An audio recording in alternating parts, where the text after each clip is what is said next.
What do Muhammad and Joseph Smith have in common? Though separated by 1,200 years, they have two words in common: false prophet. Each man was a false prophet. Both men claimed to have received a new revelation from God that was the final and complete revelation for all time.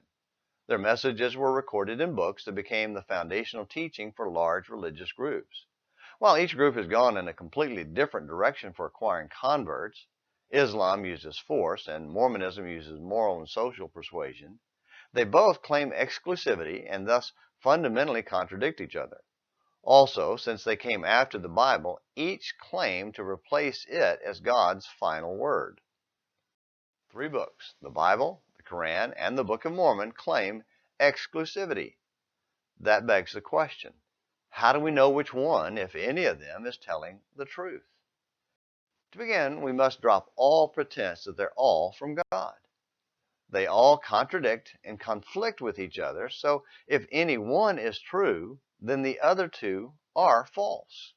Truth is truth and does not tolerate self-contradiction. But back to our question: how do we know which one is true? We could look at the fact that two of the books were the production of a man who profited from his prophet status. In sharp contrast, the key man in the Bible, Jesus, was killed for his teaching. He died to profit his followers. Or we could look at how Muhammad and Joseph Smith were self-validating. Each man claimed to be the singular recipient of divine revelation, with a select group of followers who supported his claim without any independent evidence. Again, in sharp contrast, the Bible was written by 40 men over a period of 1,500 years. Or we could look at how the Quran and the Book of Mormon are filled with contradictions and inconsistencies. But once again, the Bible is internally consistent from start to finish. Finally, let's put them to the test of a prophet given through God: truth. Deuteronomy 18 verses 15 through 22 and 1 John 4 verses 1 through 6 show us those questions. First, were they sent by God or self-selected? Second, do their prophecies of the future come true? Third, do they accept or reject Jesus? Fourth, are they consistent with previously revealed truth?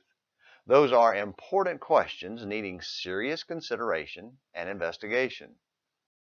Since Muhammad and Joseph Smith and their alleged revelations fail all four tests, and the Bible passes every test, then let's stick with the Bible as a final revelation of God's truth through the ultimate prophet sent by God, his son, Jesus. That's Hebrews chapter 1, verses 1 and 2.